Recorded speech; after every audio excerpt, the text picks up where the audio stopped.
ఒక అన్న చెప్తాడు, అన్న మా అమ్మ ఉన్నంతకాలం మా అమ్మ విలువ నాకు తెలియలేదన్నా.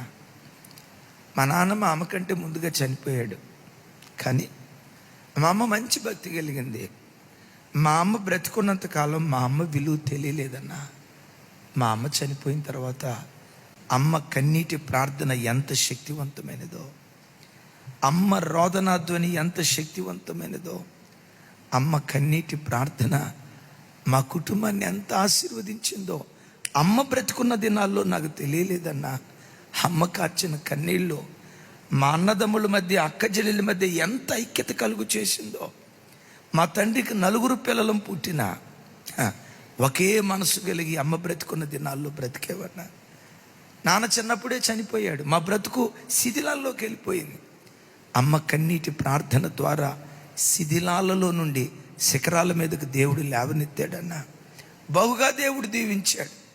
మా 4 అన్నదమ్ముళ్ళు, అక్క చెల్లెల మాట ఒకే మాట. మమ్మల్ని చూసిన వాళ్ళంతా అన్నదమ్ముళ్ళు, అక్క చెల్లెలు అంటే వీళ్ళ బ్రతకాలరా, దేవుని నమ్ముకున్న బిడ్డలంటే ఇంత ఐక్యంగా, ఇంత ప్రేమగా, ఇంత ఆశీర్వదించబడాలరా అని మమ్మల్ని చూసిన ప్రతి కుటుంబం ఈ మాట అనక మానరు. అయితే ఇదంతా ఎప్పుడో తెలుసన్నా, మా అమ్మ బ్రతుకున్న దినాల్లో ఎప్పుడు ఏడుస్తుండేది. దీనికి ఏమన్నా పిచ్చా అని నేను అనుకునేవాడిని. ప్రార్థన అవసరమే కానీ ఇంత ఆడవాళ్ళ, ఏమన్నా పిచ్చి పట్టిందా అని అనుకునేవాడిని.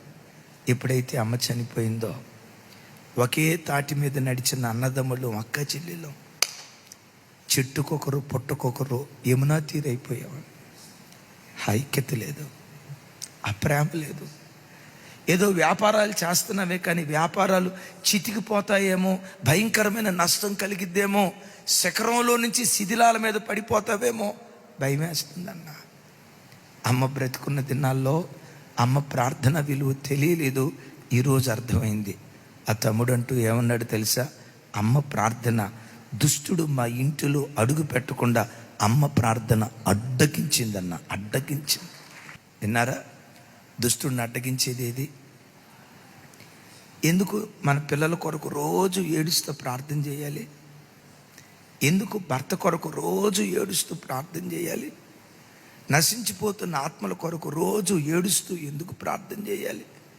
అయ్యా అయ్యా అయ్యా అని పిచ్చి పెట్టి ఎందుకు ఇంత ఏడవాలి, ఎందుకు ఇలా ప్రార్థన చేయాలంటే ఆ ప్రార్థన సాతాను కార్యాలు కుటుంబాల్లో జరగకుండా, సంఘాల్లో జరగకుండా ప్రార్థన అడ్డగిస్తుంది. ఆమేన్.